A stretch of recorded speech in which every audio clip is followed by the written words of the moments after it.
Conservation Heritage Advisory Committee. I think we've got an agenda in terms of applications to be considered, dominated by flood resilience measures to historic buildings. So that is how it is, but there's still some variation in the proposals presented. So Chloe will take you through those later. So welcome to the meeting, and thanks for coming. Apologies we've had from Chris Wardle, Max Craven and Councillor Wood. We've got no late items as I understand it. So are there any declarations of interest amongst you? No? Okay, thank you. We'll move on then to the minutes of the previous meeting, 13th of January. Hope you've all had the chance to see those. Can I have a proposer, please? Paul, thank you. Seconder. Accepted as a true record. Thank you very much. Lindsay.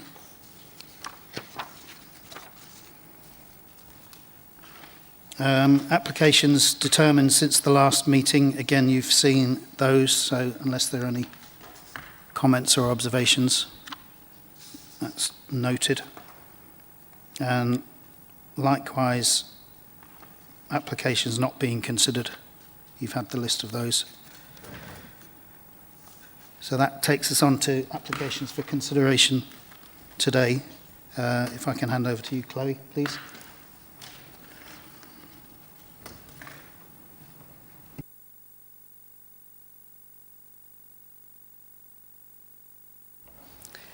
Right, good afternoon, everybody.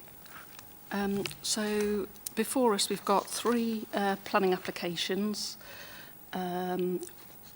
which, as you can see, are 1 and 2 Darley Street, 11 and 12 Darley Street, and the paper mill.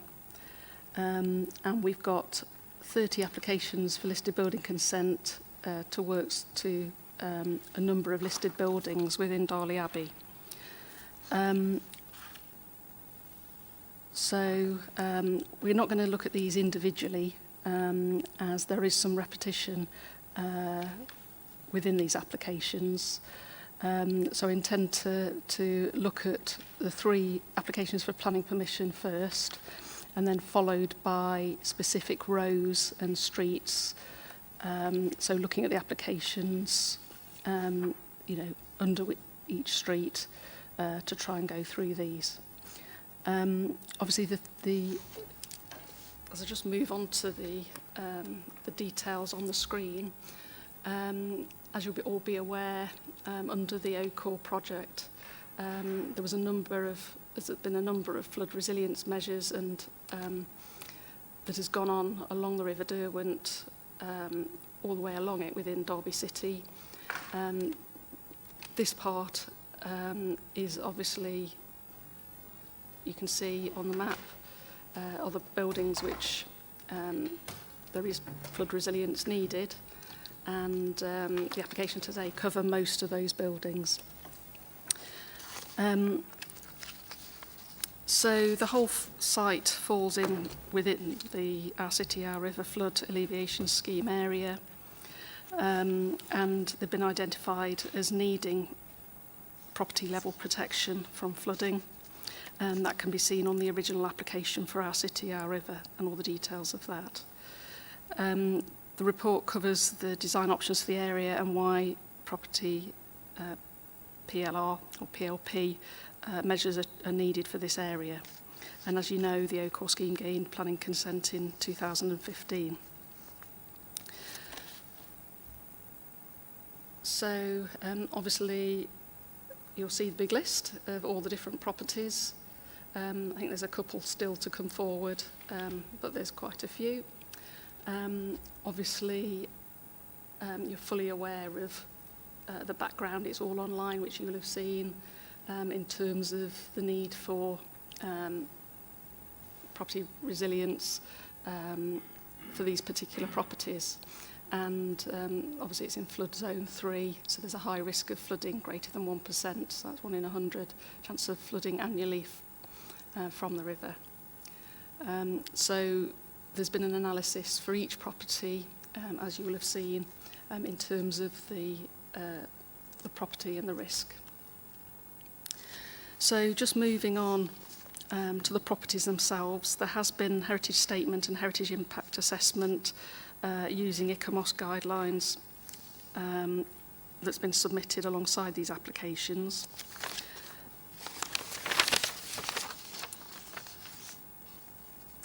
So, as I said, these works are measures to reduce the frequency of floodwater entering the properties, and obviously as a result of work on flood defences downstream, this has meant that there's obviously perhaps risk to these properties now with water backing up. So that's the reasons for these proposals. So in terms of the details of the proposals, you'll have seen under each property, and this is for 1 and 2 Darley Street, so this is the planning application. These properties aren't listed but are covered by the Article 4, so changes to doors and windows to the front elevation facing a highway are covered by this planning application. So number 1 is the one to the left-hand side of the screen. So there's front door, there's the side door, which is the photograph in the middle, and then it runs through all the different elements which are proposed. So as you can see, it goes on to say seal cable and entry points, provide the homeowner with a dewatering pump, which is a movable pump which is only used in the event of a flood to pump out water,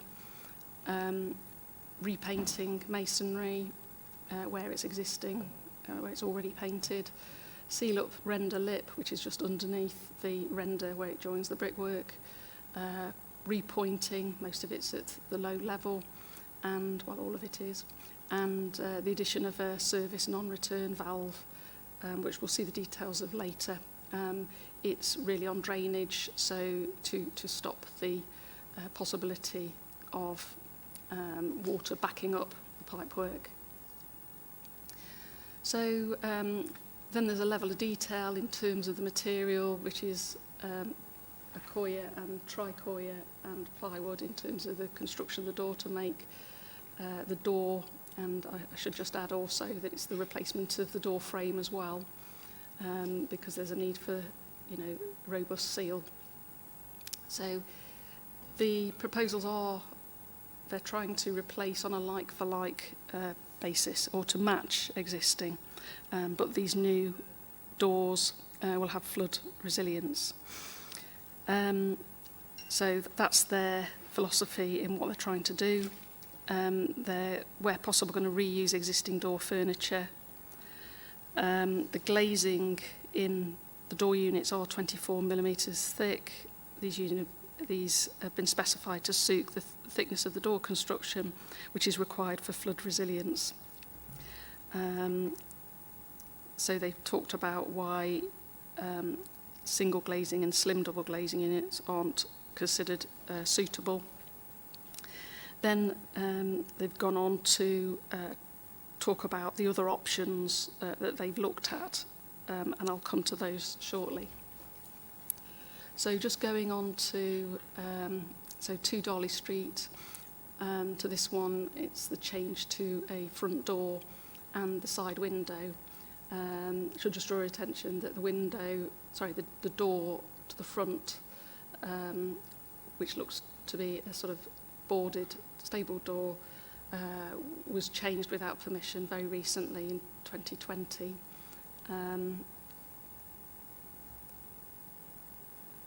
So that's something that obviously my planning colleagues will have to have a look at.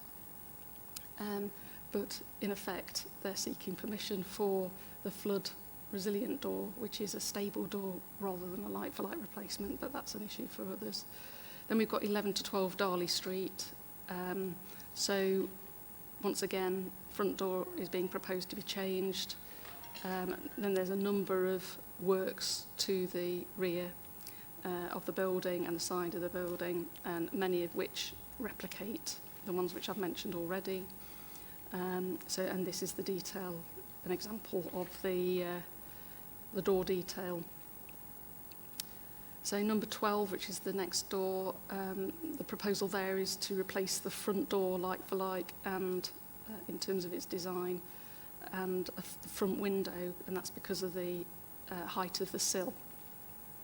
It's quite low at the moment, so it's thought there's a need for a flood resilient window. You'll notice that window isn't a historic one. So here are the quick details of that. Going on to the paper mill. Obviously this is a building which is a historic building, and it's had several extensions to it. The proposals are to replace 4 different types of doors, 2 of which are boarded over, like the one shown in the centre. I understand that there may be some possibility of actually reinstating a boarded door rather than the board, which is currently over the doorway in 2 particular locations. So there's the details of that one. And then obviously there's moving on to the listed buildings. There's a number of buildings at Darley Street, West Row, the Square, also called the Flat Square, and Poplar Row. And there's a photograph of Poplar Row, just to remind you.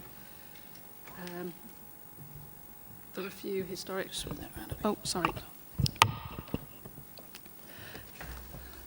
So there are a few photographs showing original design, but there's been quite a lot of change.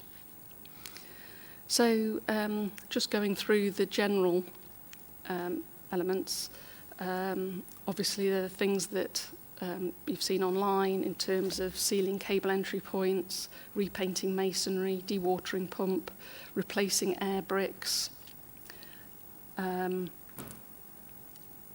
installing a service non-return valve, which is shown in white on the right-hand side. And I understand that that there may be some movement in being able to paint that black if you feel that that's necessary. Sealing up the render lip in terms at the bottom of the render, re-rendering, using polysulfide sealant on brick joints, and that's at the low level. In a number of instances, there's raising boiler vents and tumble dryer vents higher up the walls to these buildings. Sometimes there's replacement bricks these are mainly at lower level. On some properties, there's the suggestion of using a brick sealant up to 600 ml to certain walls, and there are not just doors but also windows proposed to be replaced. So just moving on to Darley Street, what I'm showing here are some examples, so rather than going through them one by one, just picking out the historic frames and historic doors, or those which are older, because obviously there are quite a few which are modern doors. So here's some, in terms of doors, one of the windows that are being proposed to be changed, and the example of a couple of vents. Poplar Row, there is a existing historic frame and door to number 2, and there are, an array of modern but in a similar style door which is proposed to be replaced along Poplar Row. Then we've got the Square, and there's been, as you saw on the photographs from the 1970s that I showed earlier, there's been a lot of change here in terms of there aren't many doors, but the ones that there are, you can see in the photographs, there are a few historic or older doors and a couple of surviving frames. I've also included some photographs of the existing doors which are proposed to be replaced like for like, and details of the drawing on that side. West Row, once again, there's a couple of frames, door frames, that you can see the peg joints. So there's 2 on West Row to number 2 and number 6. And obviously number 2 has a boarded door. Number 5, once again, has been replaced, as you can see, bottom left, from something recently to something which hasn't got permission. But yeah, so it would be useful to have your views on that also. Window West Row, due to this low sill level, proposed to be replaced. And then just to go on to the reasons and what's been considered.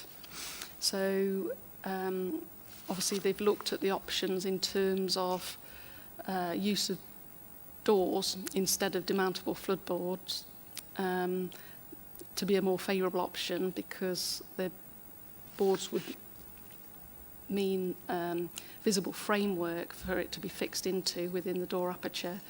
The threshold would require grinding down.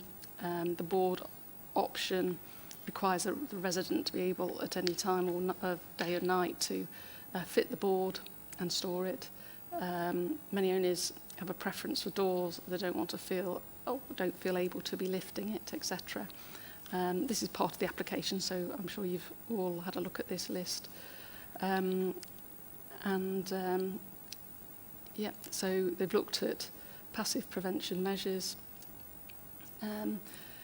UPVC flood doors obviously offer better flood protection, but they're proposing wooden flood doors which can match the existing doors. And then obviously there's a bit more clarification on repointing. They can use a lime mortar if need be in some instances. Brickwork on buildings will be painted at the low level and be painted the same colour, and new render can be undertaken to match the existing. And obviously they've also talked about the flood resilient air bricks. Okay, I think that's it for summary. Is that okay? Okay, thanks, Chloe. So yeah, there's a lot of applications here. Sorry, I can't get this under control. But essentially, it's the same principle here, that the applicants are looking at flood resilience measures that largely comprise the introduction of flood resilient doors using a sort of modified timber, a coir and tri-coir, as I understand it, ceiling pipe and cable entries, some pointing, some decorations, some modern mastic by the look of it underneath the render bottom, a bit of that, and then some replacement of existing air bricks with white plastic flood resilient air bricks. Chris, question or comment? Yeah, well, it's a comment really, Yeah, if that's okay, Chair. Yeah, having worked in a couple of areas that have been subject to flooding, I've witnessed the absolute distress and sort of long-term effects on families from the homes being flooded with, well, not only with surface water, but often mixed with sewage and so on. And it just takes a long time to put a property back into habitable use. And unfortunately, kind of some areas are repeatedly, so you just get it right and, everything's back around, and then it floods again and again, and then people can't get insurance. And, so ultimately, properties will become uninhabitable, really, and derelict. So, from a listed building point of view, from a conservation area point of view, from a World Heritage Site point of view, then I must be in favour of works that avoid that outcome, really. And certainly in terms of the approach that's being adopted, which is a property-led approach, I think that is the right one. In that the works that are outside properties, barriers and so on, tend to be even more disruptive to the character of an area than these sort of more minor works. And in that context, you know, I certainly support a lot of the detailed things that people are putting forward in these cases, you know, to seal small openings and joints and repair brickwork that's not up to scratch and so on, and cable entry points and everything else that's been mentioned really. So non-return valves on drains and all that. So, and I can't see any problem with any of that really. But in terms of the windows and doors, and I suppose it seems to be doors we're mostly concerned with today, I sort of got a bit of hesitancy about the approach, which seems to be based a little bit on people's individual preferences. I seem to pick that up, you know, that people were being asked, well, what would you like, you know, and sometimes what they might like isn't necessarily within the character of the area. And the other thing is there seems to be a sort of a wholesale replacement approach, you know, regardless. And again, I'd sort of be just a bit hesitant about that. So I think perhaps, you know, for me, the approach ought to be that every attempt is made to explore the retention of historic value, you know, where that's possible.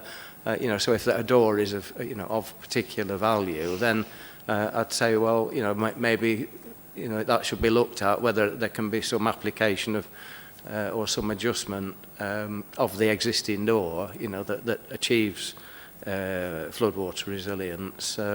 You know, then perhaps that would be preferable, just to say, well, we're going to replace everything. And I suppose then finally, I just say, well, if we're going to be replacing things, then, you know, for me, we ought to try and achieve some sort of improvement on the situation, and rather than just sort of say, oh, well, because somebody's had a, you know, neo-Georgian door with a, you know, little windows and that's what they like, you know, rather than saying that, we ought to be being a bit more proactive and saying, well, you know, the character of the area would be, you know, improved by a certain degree of, you know, a harmonious and a consistent approach, where there could be, you know, particularly in a terrace or whatever, you know, then rather than just everybody having what they think.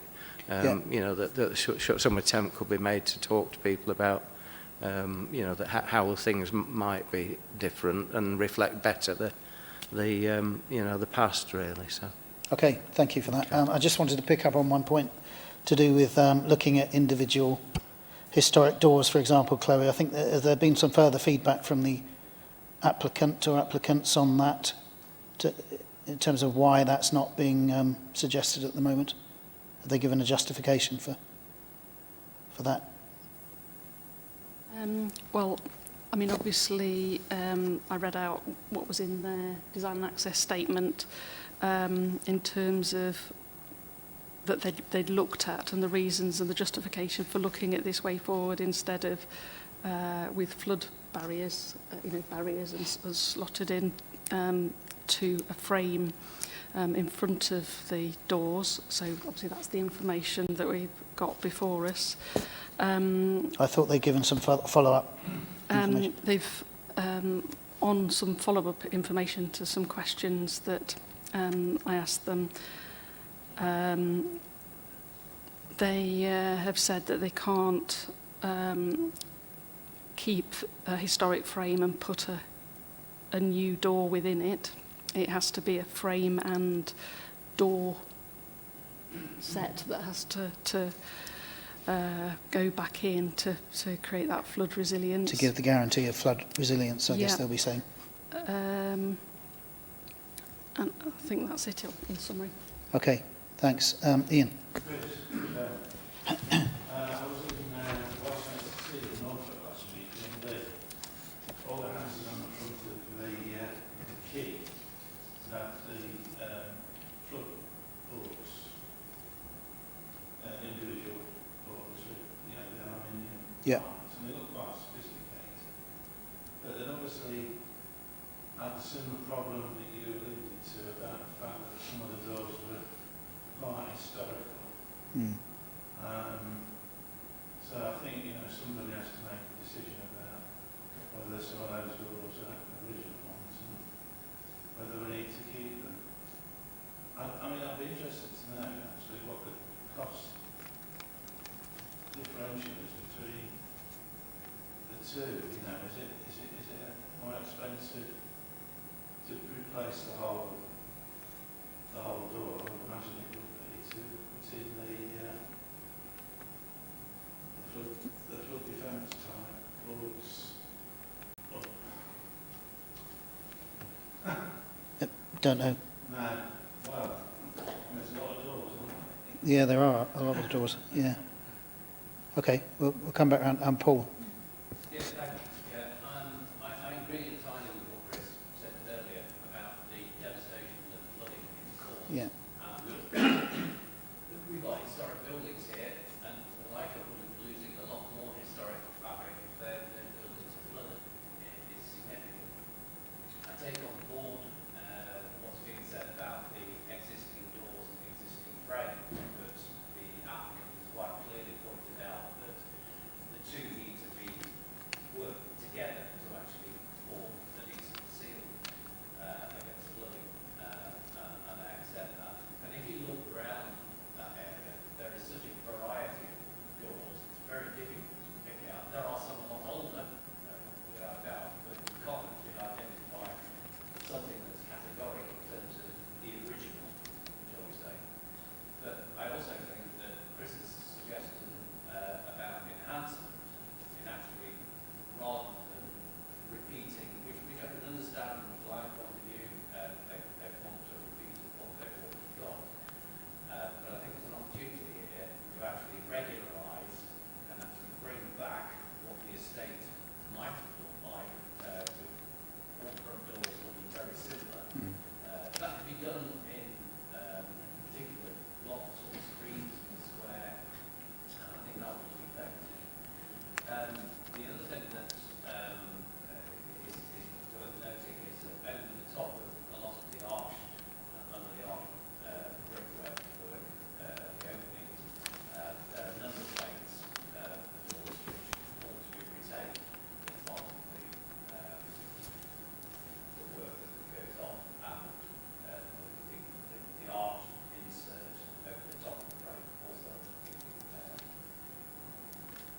carried out as well. And the repetition of detail on a lot of the door frames, the original door frames, there are peg joints. It would be artificial, but it would be nice to see that sort of attention to detail. There has been a version involved around the edge of the frame, which welcome that sort of level of detail. The other thing to consider, of course, is other ironmongery and letter plates and the like that will go on the doors, which again will give this harmonious effect. I think some continuity in that because there doesn't seem to be any consideration of letter plates in the designs that have been put forward. The other details in terms of the lime mortar, etc., and the ceiling, I've no great issues with on that. I think it would work absolutely fine. Thank you, Chair. Okay, thank you very much. Into the middle. Thank you.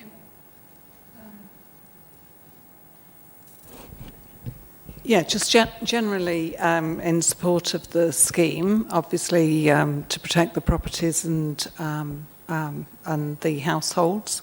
I don't necessarily agree with the change to uniformity. I think one of the nice things about that area of Darley Abbey is that it is a little bit sort of higgledy-piggledy, and you know, there's a variety of colours and styles. But whether a compromise could be that there's a range of door styles that could be chosen from. Chloe mentioned that some of the doors have been installed without planning permission, and if they wouldn't have been accepted and aren't really in keeping with the area, then this perhaps is an opportunity that where that could be addressed. But really, whether a compromise could be that there's a selection of acceptable styles, but I would support people being able to choose what they want. Okay, Thank you. thank you. Down here, and then we'll go to you, David. Thank you, Chair.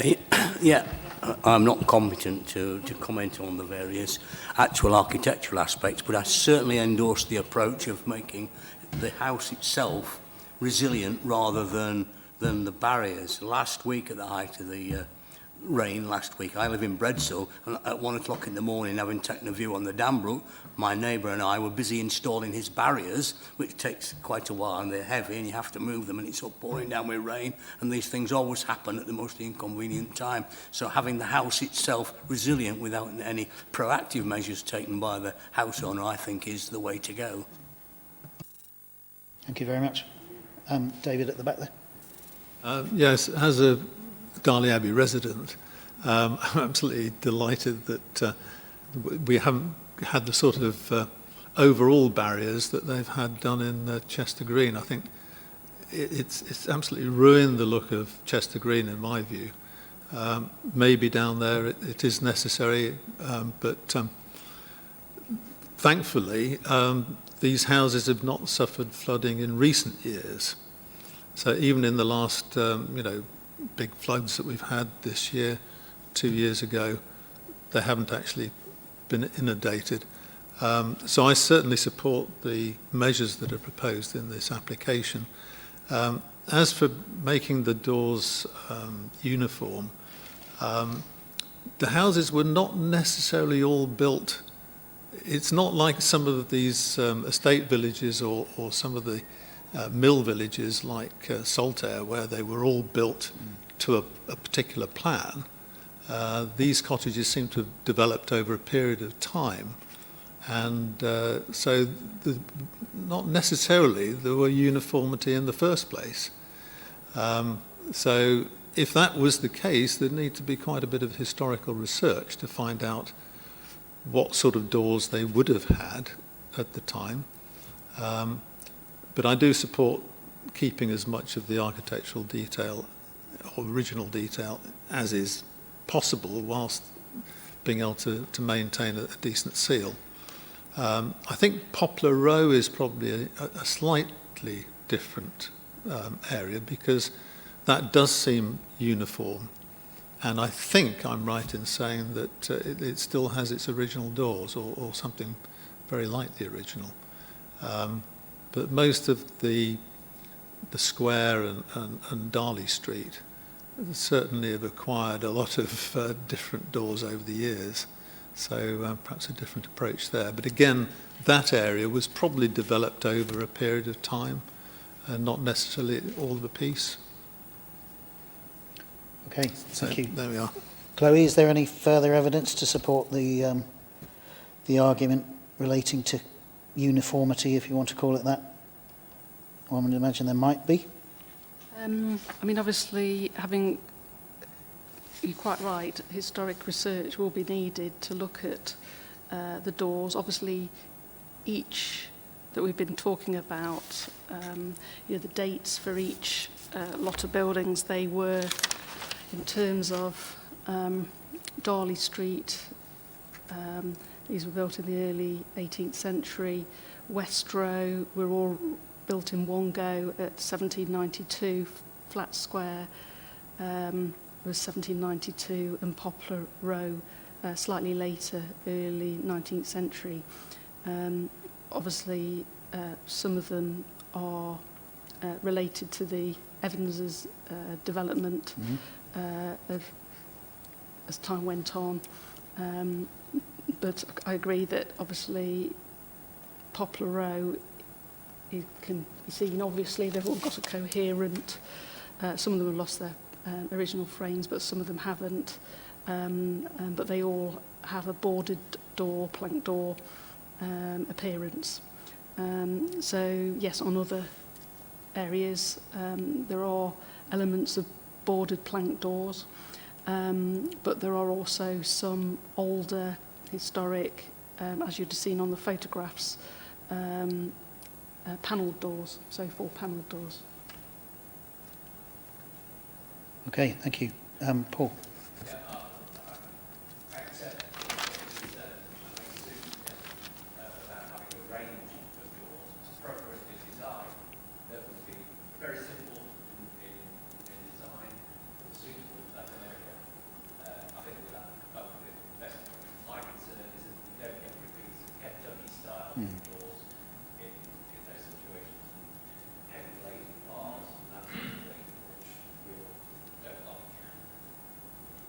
Okay.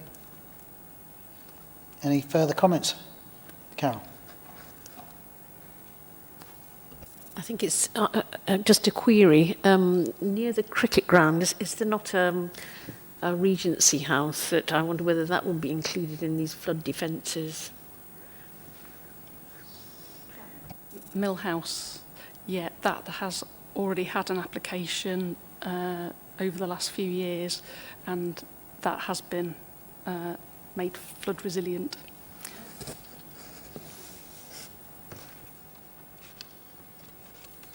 Yeah, there was some comment from Chris Wardle, I think, that probably ought to be I'm sorry, yeah, first there as were. well. Just make sure I've got those. We've got those, Lindsay.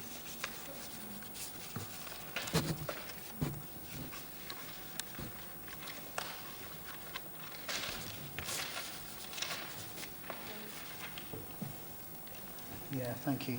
Thanks, Paul. I thought I'd brought them with me, but so Chris Wardle wanted to he's unable to attend, wanted me to pass these comments on. He says, I'll read this verbatim if that's okay, it's short. I've read the details of the application.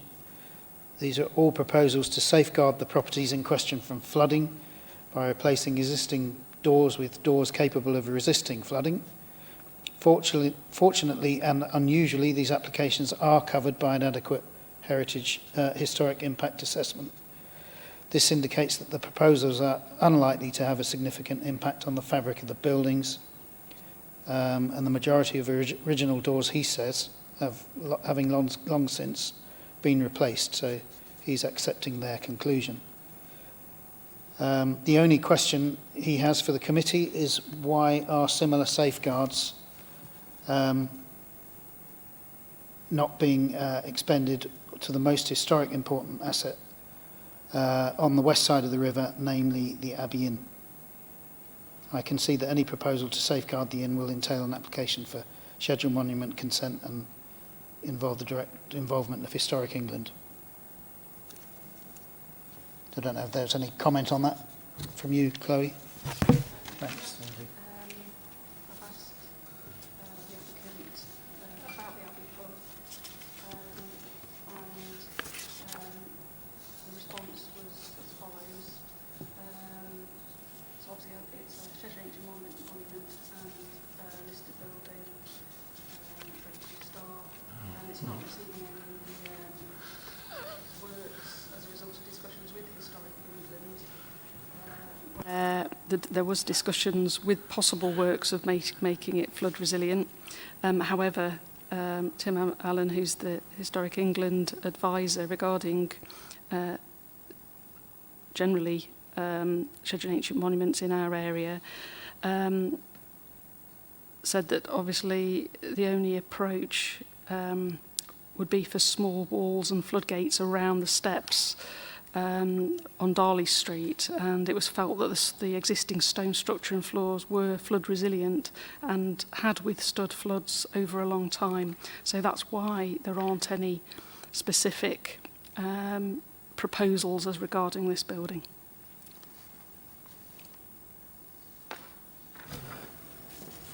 Okay, thank you. Any further comments? Yeah. It's gone red, yeah. I'm just going to say that, would it be possible to say that if there is an original door or frame there that we find, that we look at an alternative way of providing the flood barrier, i.e. the boards and the. It's just that I'm just worried that we're going to pull out an existing frame or door. That's all. I'm talking about generally in this, I understand what you're saying, but if we resist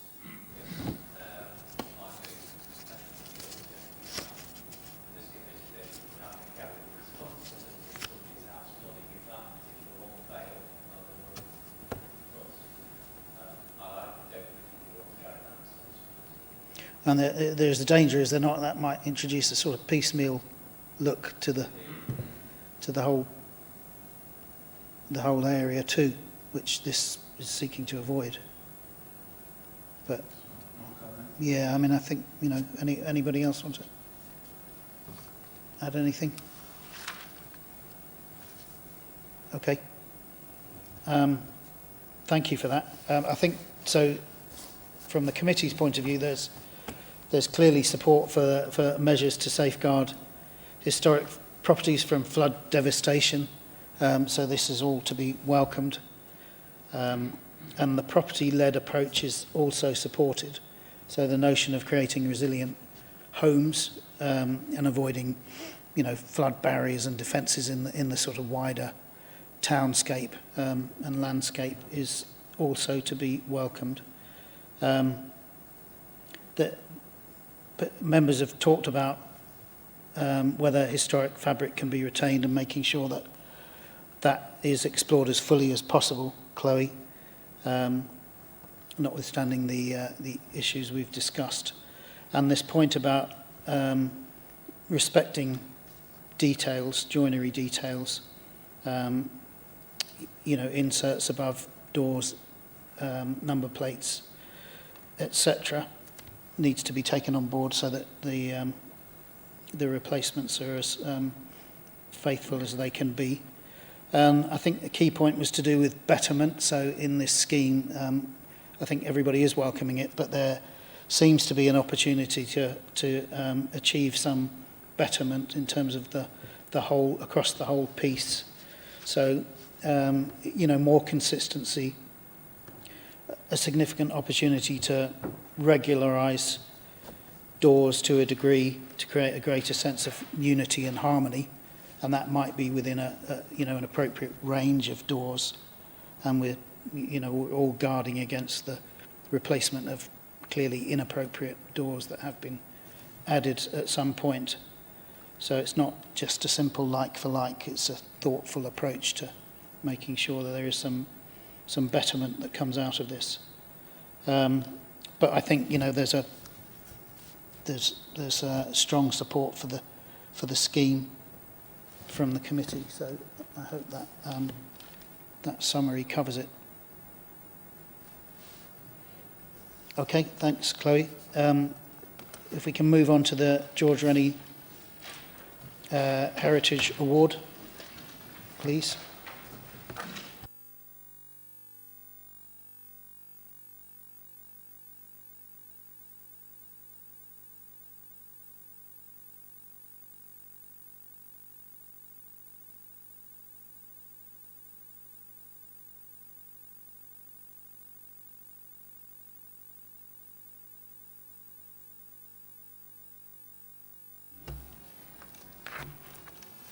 Okay. Obviously, you're all aware of the George Rennie City Heritage Award, which has been running annually in memory of George Rennie, who was a long-standing conservation officer for the city, who sadly passed away in 1999. Obviously, the award is, you know, made by this committee. So obviously the last one we did was in 2019 for the year 2018. So because of COVID, there's been a few years when we haven't been able to gather, and it was felt that this year would be a good this particular meeting was a good time to discuss the award itself, whether committee would like to undertake the award this year, what buildings and projects you would like to nominate, and those two recipients who are going to receive the awards. Also the arrangements for the awards ceremony itself. I've just put together a few slides just to highlight the projects for the year 2018 that obtained an award. So if you remember, it was the number of shop fronts on Victoria Street, and that received the main award. Then we've got Annie's Burger Shack.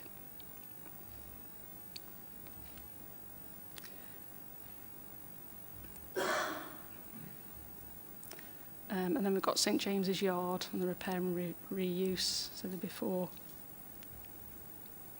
and the after. So there's obviously a number of others in preceding years, which I'm sure that you'll remember those. But I do have a list of them if you you need me to refer to them. Okay, thank you, Chloe. Yeah, so the suggestion is, well, the recommendation is that we do run the awards again this year and seek nominations from the committee and others, with a view to collecting those, probably not the next committee, but the one after that, and then looking to make the awards in the summertime, but we can discuss that nearer the time. So the question is, are you happy to run them and then hopefully make some nominations? Chris? Yes, thank you, Chair. Yes, I very much would like to restart the award process. Just as a point of clarification, though, would we be looking to make an award for 2020 and an award for 2021, or are we going to just do a catch-up and say these are the awards for 2020-21 combined? Because if it was the former, we would need a bit of help in reminding ourselves which was completed in which year. It's a good question. We certainly think we don't want anything to slip through the net. So, we need to look back to the last time the award was made and make sure anything since then gets a chance to be included or nominated. Whether we do a mop-up with the 2 or 3 years in one or not, I don't know. I mean, it would be good to take some views on that, actually. Paul? I think it very much depends on what's put forward by that's the true. members. So, I think we take that view once we've had some nominations in. Certainly we don't want to miss out the COVID years as such. But, whether they're grouped all together as one, for whether they're done individually over their specific construction period. Yeah, so it might become clearer once we get some nominations, I guess. Any other views, David? Well, just for guidance, perhaps. When the Civic Society held our own awards earlier in this year, and like this committee, we didn't hold awards for the previous year. And when we actually came to look at it, there really hadn't been much actually completed in 2020, maybe because of COVID or otherwise. It was a bit of a dearth year. So we did actually combine the 2 years and just had one award for each category. So, but I mean, that shouldn't influence this committee, but that's the way we looked at it. That's helpful, thank you. Ian? Well, I was just going to say the same thing, actually. What I was going to say was that we could lay out a list of award winners from the Civic Society awards and ones that we looked at, so that you could use that for our list. Okay. Yeah, I'm sure. Okay. Any other comments on that? Obviously, we wouldn't want to restrict ourselves to only those that were selected by another body, so obviously, but it would be a very good starter for 10, wouldn't it, to have that list, and then we could just review it and say, well, we perhaps want to add to that some other schemes, But, yeah. Yeah, no, I wasn't suggesting that. But yeah, that would be, I think that. Well, I can give you the list now process. if you want, if Claude would like to write them down. Our main award went to the Silk Mill Museum of Making.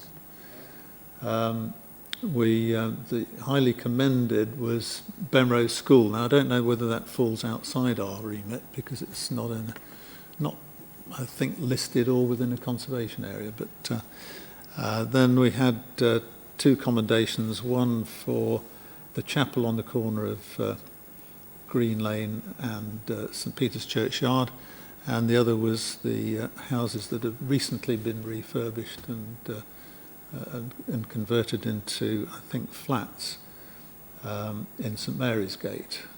24 to 26, something like that. The bottom of St Mary's Gate, anyway. And those were ours. Okay, thank you. So, the message is if you can think about all those projects that you think are worthy of a nomination, and please bring that back to the committee so that they can be considered. So I think that concludes all the items on the agenda. Next. On that last item, Yeah. Would it be possible for officers also to, because we, perhaps some of us have got not perfect memories, and, over 2 years and so on, we might inadvertently forget something that was of great value as a scheme, and so I wondered whether, Chloe might be able to also chip into the process and say, what about that? Yeah, I don't want to speak for you, Chloe, but I think you plan to do exactly that. Well, I can if you wish me to. Yeah, that would be most helpful. Okay, so that concludes the agenda items. The next meeting, as it happens, Chloe is away on leave, and I am too. So Paul's vice chair is kindly stepping into the chair that day. We're hoping there'll be some support in terms of making the presentations that Chloe always puts together. And Lindsay will be here too, won't you? Yeah, so I think, unless there's any other closing comments from anyone, that 14th of April is the next one, yeah. Yeah, and Paul, On the basis that I will actually be doing Chloe's job and the chair's job as well, it would be really helpful if people could look in detail at the schemes that are on the agenda to help me. yeah, Thank you. please do look online. That's always the message, so that you've got a good handle on everything. That would be appreciated. Okay, thank you all once again, and I'll conclude the meeting at that point. Thank you, Lindsay. Thank you, Chloe.